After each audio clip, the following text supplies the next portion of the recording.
Estamos iniciando mais uma semana de estudos e o nosso tema geral é o descanso, relacionamentos e cura.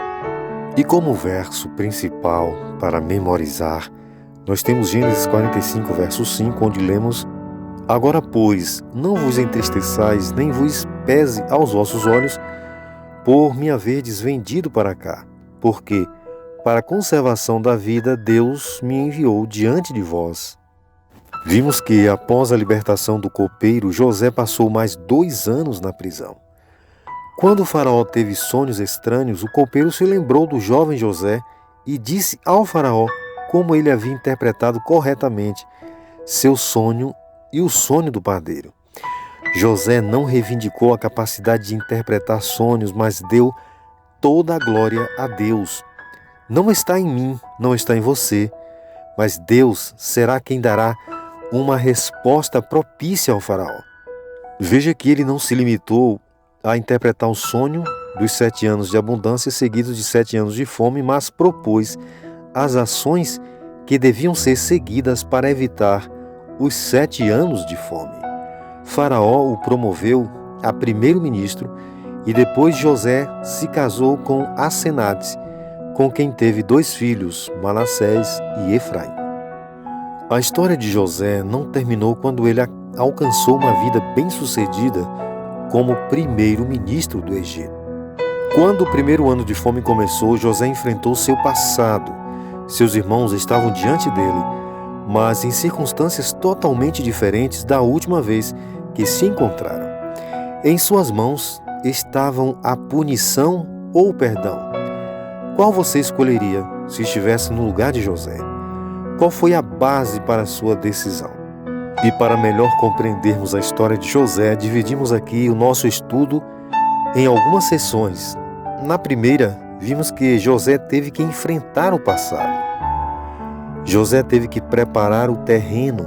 José não agiu com precipitação com os seus irmãos, por isso ele decidiu perdoar e esquecer. José também tornou tudo mais prático. Ele não fez rodeios, ele foi direto ao ponto, porque a Bíblia nos ensina que o descanso sempre vem após o perdão. Em nossa vida, mais cedo ou mais tarde, nós temos que enfrentar o passado. Por causa da fome que assolou Israel e todo o Egito, José teve que enfrentar os seus irmãos. Aqueles que o haviam vendido como escravo, agora estava diante de José, que tinha que enfrentá-los. Quando eles chegaram no Egito, talvez tenha sido difícil que José não se lembrasse deles como ciumentos, invejosos e até mesmo assassinos. Haveriam agido como seu irmão Benjamim, como tinha agido com ele? Como eles estavam tratando seu pai, que agora já era um homem idoso? Essas coisas passaram pela cabeça de José ao se encontrar com seus irmãos. Dentre os princípios bíblicos que regiam a vida de José estava a preocupação com os fracos e indefesos. Sabemos que quando o abuso acontece dentro da família, ele é mais grave, pois há uma tendência a silenciá-lo.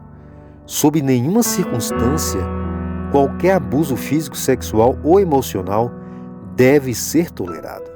Felizmente, seu pai e seu irmão, no caso de José, estavam bem, o que aparentemente demonstrava que a situação de violência na família havia sido mudada. O que nós percebemos através do relato bíblico é que mesmo antes daquele encontro no Egito, José já havia perdoado seus irmãos. O fato é que a sua história teria sido bem diferente se ele tivesse se deixado levar pelo ódio e pelo ressentimento. No entanto, ele não estava disposto a retomar suas relações familiares, arriscando mais abusos por parte de seus irmãos. E mesmo sem saber que José já os havia perdoado, eles abriram os seus corações e falaram do grande remorso que sentiram. Foram mais de 21 anos de arrependimentos. Vários outros testes acabaram com as dúvidas de José. Apesar do claro favoritismo demonstrado em relação a Benjamim, nenhum de seus irmãos demonstrou ciúme ou inveja por ele, mas, pelo contrário, até o protegeram. E José estava diante de uma decisão muito importante: perdoar e esquecer ou odiar os seus irmãos para sempre. Que decisão você tomaria estando no lugar de José? Talvez na cabeça dele havia ainda algumas interrogações, tais como: e se meus irmãos não tivessem mudado ou se arrependido? Devo de fato perdoá-los? O perdão autêntico escolhe perdoar os outros, mesmo que eles não o mereçam, porque o amor perdoador de Deus vem até quando nós não merecemos. O princípio bíblico, exarado em Romanos 4:7, é que perdoamos porque Deus nos perdoou. Perdoar nos liberta da mágoa, da amargura e deixa o passado para trás e nos ajuda a seguir em frente com amor e aceitação. E muitas vezes, para perdoarmos alguém, devemos tornar a coisa prática, como José o fez.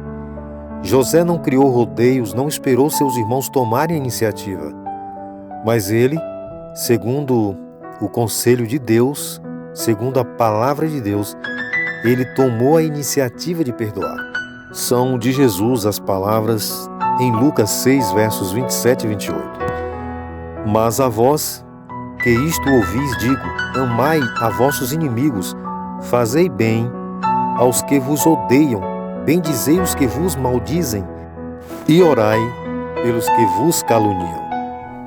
Na verdade, quando alguém nos machuca, sentimos dor. Às vezes, as feridas podem ser devastadoras. Muitas vezes podemos ser despedaçados, amargurados e zangados. Mas será que é correto manter todo esse ódio e amargura até que o criminoso peça perdão? Na verdade, a Bíblia ensina o oposto. O perdão é uma decisão nossa, não é uma decisão da outra pessoa. Podemos recorrer a Deus com nossa raiva, até mesmo pedir a Ele que nos vingue pelas ofensas, de acordo com Salmos 59, 12 e 13, 69, 23 a 24, porque quando depositamos nosso rancor em Deus, só há um caminho: o perdão.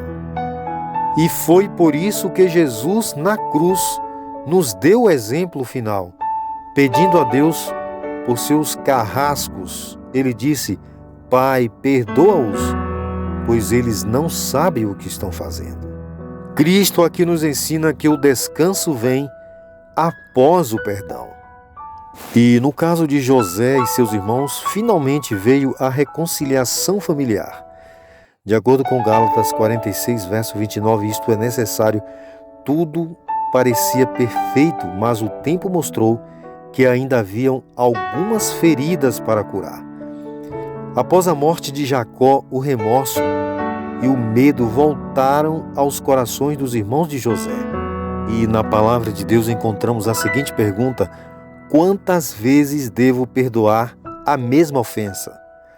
A resposta é óbvia: todas aquelas vezes que são necessárias, até que a ferida ou as feridas sejam curadas. O perdão de José, por exemplo, não foi baseado em seus próprios sentimentos, mas em seus princípios. Ele perdoou como Deus perdoou. Ele estava ciente do plano de Deus para a sua vida.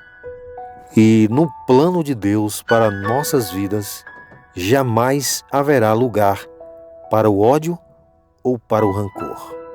Perdoar e aceitar, esquecer, se reconciliar, será sempre um princípio de Deus.